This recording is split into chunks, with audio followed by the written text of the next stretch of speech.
house in our street the other day. That night it was on the news. Neighbours alerted the fire service and 3 That's our street! Look, Grandad, that's our street! It's a good job all the houses next door to it didn't catch fire as well. Yeah, because if they did, it might have burned our house down. Don't be stupid, Gary. It wouldn't burn down all the houses in the street. It mightn't it, Grandad? Well, that doesn't happen very often these days, thank goodness. We've got such big fire engines and lots of water to put the fire out. But it wasn't always like that. Today you just dial 999 and the fire engine comes as quickly as it can. Going dee. Oh, Gary! But in days gone by, there was no fire service. And there were a lot more fires because the houses were built of wood. And when a lit candle fell over, psst, the house went up in flames in no time at all. What did people do? They did their best with buckets of water, but it didn't always work. In fact, a very long time ago, in summer when it was very dry and hot, a fire broke out in London that lasted for 4 days and nights. Nobody could put it out. It burnt down churches, shops, houses, the whole city of London. The whole city? Well, almost all. It started in a baker's shop one night when everyone was asleep. But how do you know? I know because there was a man alive at the time who kept a diary. That's what we do at school, when the teacher asks us to write down our news. And that's exactly what this man did. His name was Samuel Pepys, and he lived about 300 years ago. Would you like me to take you back in time and meet him? Yes! Yes, please! Will we set fire as well? Yes, you will. Which means you both got to be very good because fires are dangerous things. We'll be good, Grandad, we promise. Gary? Yeah, honest. All right. Close your eyes. Wish hard while I sing us back into the past. London's burning, fetch buckets, fire, fire, fire, fire, pour on water, pour on water.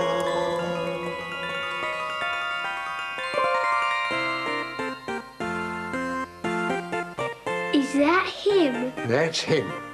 And look, he's actually writing his diary. Why is he writing with a feather? Because everyone did in those days. No biros, no lead pencils. They just sharpened quill feathers and dipped them in the ink. Well, I see that you've arrived. Yes, Mr. Pepys. And very glad we are to be here. The children were wondering if you could tell us about the fire of London. Why, all they need to do is go outside. There's a very big fire raging now. What, you mean there's a fire outside now? This minute? Yes. And likely to spread with no rain and these high winds blowing the sparks everywhere. Excuse me. I've just been to see the King today to tell him how bad things are. I must just write down what he said. What did he say? Why, he agreed with my plan. To blow up houses in the path of the fire so the fire has nothing to burn. He told me to tell the mayor to do it at once. So naturally, I did. Does that mean anyone can go and see the King, Grandad? No. Mr. Pepys is a very important person. He works for the King, King Charles II, and the King knows him quite well. I can't read his writing, Grandad. That's because you're not meant to, young lady.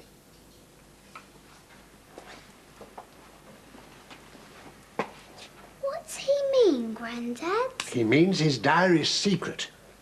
He wrote in special writing so that no one could understand it easily. He's got very posh clothes.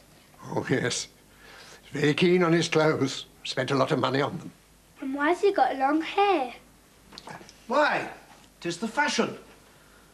All fine gentlemen dress as I do. You don't like it? Not much. I'll have you know this is my best periwig. It cost me a great deal of money. Did he say it's a wig?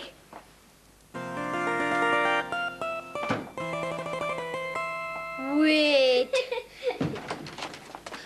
Sir, Mr. Pepys, sir. You did not knock, Jane. How many times have I told you to knock? I'm sorry, sir, but the wind's changed direction, sir. The fire. The wind is blowing the fire this way.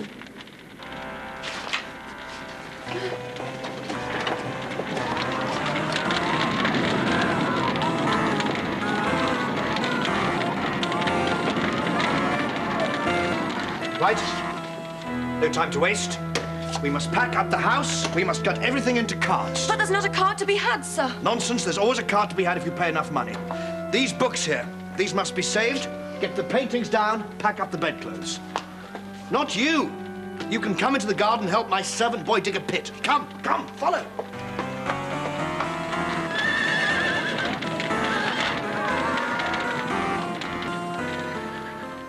What's the hole for, Grandad? Well, burying things is a very good way of stopping them from getting burnt.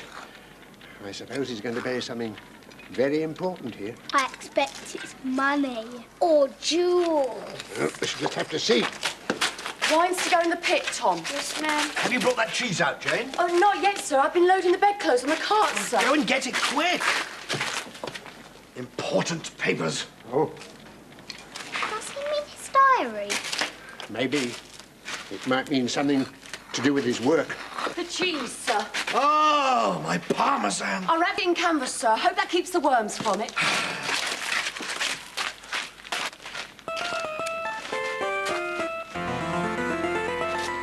Why is he so worried about a bit of cheese when he thinks his house is going to burn down? Well, Mr. Pepys is very fond of his food. And this is a very special cheese, Parmesan, from Italy.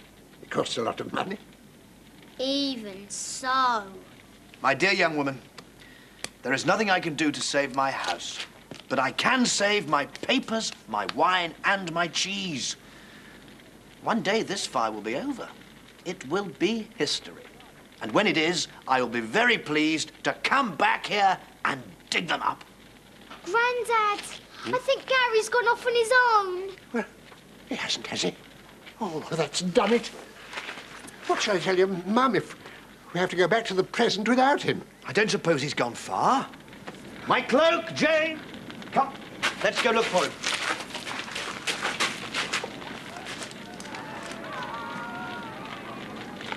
It was a bit scary to leave Seething Lane, but we had to look for Gary.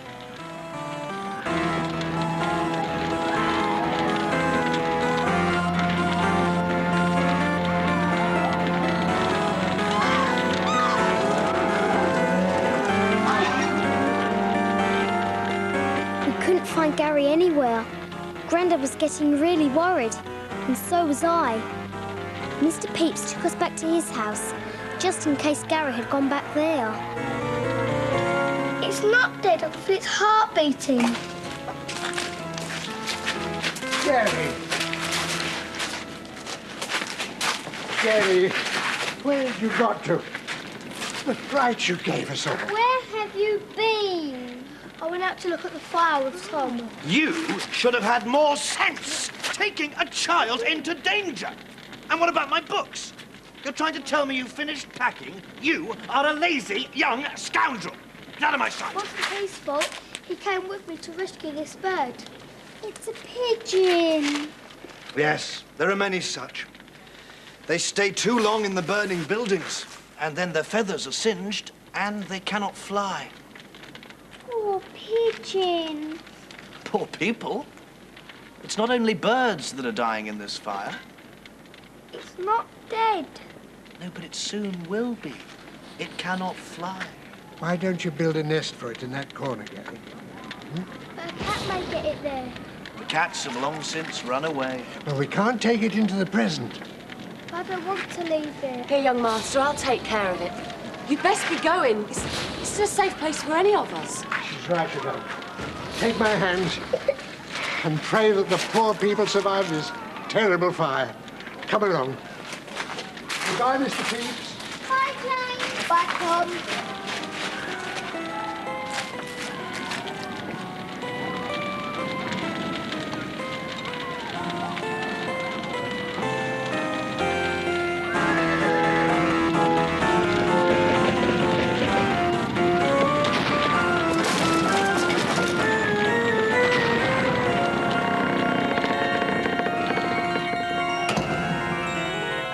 Some clever person did find out about Mr. Pepys' funny writing, so Grandad could read us bits from a copy of Mr. Pepys' secret diary.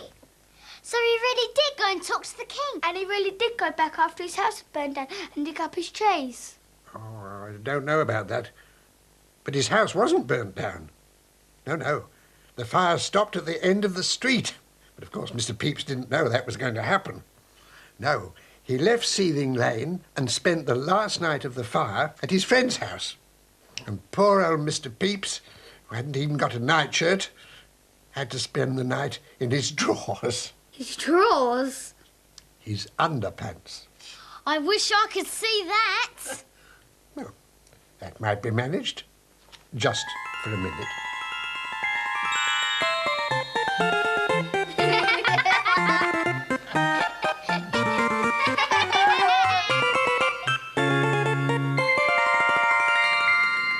Next day, in Seething Lane, Grandad took us back to the same spot where Mr. Pepys' house used to be.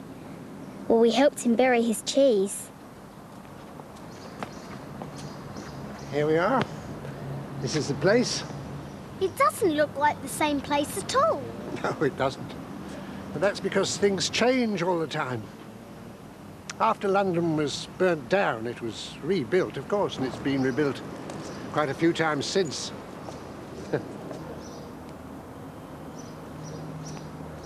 These buildings are quite modern here now.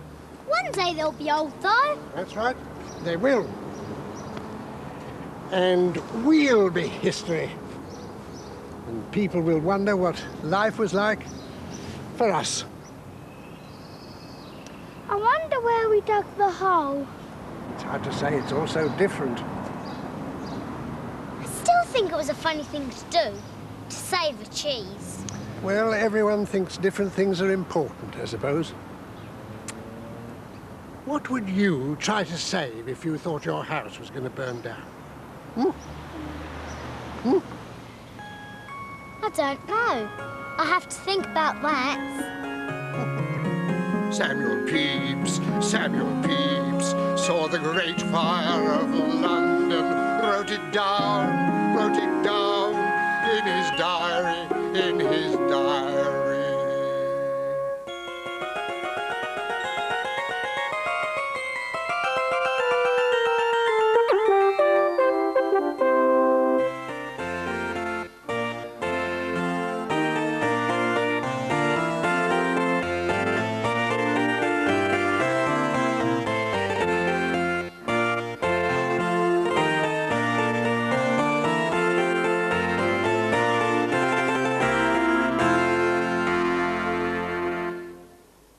There's a resource pack for these programmes. If you'd like an order form, please ring BBC Education Information on 0181 746 1111.